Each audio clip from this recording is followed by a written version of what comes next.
So simulan natin dito mga idol sa naging laban nga po ng Creamline Cool Smashers kontra sa kupunan ng Sus Coffee. Inabot lamang po ito ng 4 na set. Natalo dito ang Creamline Cool Smashers dahil sa kanilang paulit-ulit na lineup at sistema.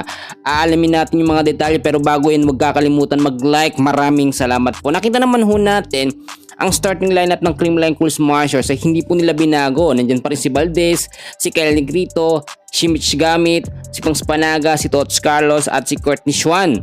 Wala pa rin si Gemma Galanza at si BDL at yun po yung isang nakita natin na problema dito sa paghina ng Creamline Cool Smashers. Doon nung set 1, nakuha naman ng CCS ang pagkapanalo sa score na 27-25 pero halos dikitan lamang yung scoring nila.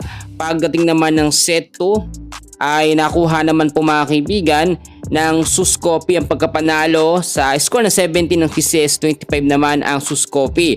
Pagdating naman po ng set 3, dito ay nanalo ulit ang Sus Coffee, naging consistent sila dito hanggang sa set 3. Nakita naman natin na ang kupunan ng Sus Coffee hindi pa ganoon kalakas siya, no? Hindi pa talaga yun full force pero ang Creamline Cool Smashers dati tinatalo lamang nila ang Sus Coffee pero ngayon hirap na ang Creamline.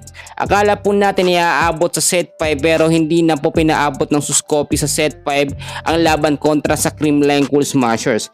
Ngayon, ang nakita natin dito ay kahit lumalakas ang depensa ng Creamline ay kinukulang po sila sa malakas na line-up. Kung nakakapaglaro po sana ulit ito si Gemma Galanza, magbabagong rhythm ng mga player po ng Creamline.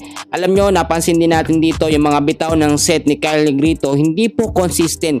Minsan pabago-bago at yun yung nagiging dahilan kaya mabilis at lagi natatalo ang Creamline Cool Smashers.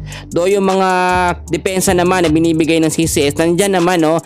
Kahit sabihin natin na okay ang mga palo ni Valdez, ni Tots Carlos, hindi talaga maiiwasan na magkaroon ng mga errors. Samantalang ang Sus Coffee naman nagiging consistent sila at nagdedepende rin po sila sa kanilang import at nakita nyo naman, talagang okay na, gumaganda ng laban ng Sus Coffee na dati lagi pong kulelat, no? Ang Creamline naman na dati lagi nangunguna, ngayon parang nagsusunod-sunod na po ang kanilang pagkatalo.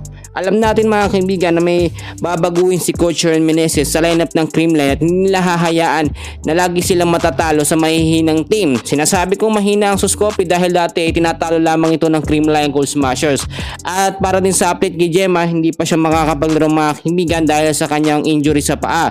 Kaya naman ito matinding hamon sa Creamline at kay Coach Aaron Meneses kung paano nila ipapanalo ang kanilang mga susunod na game. Yan muna ang update natin sa ngayon. Maraming salamat po.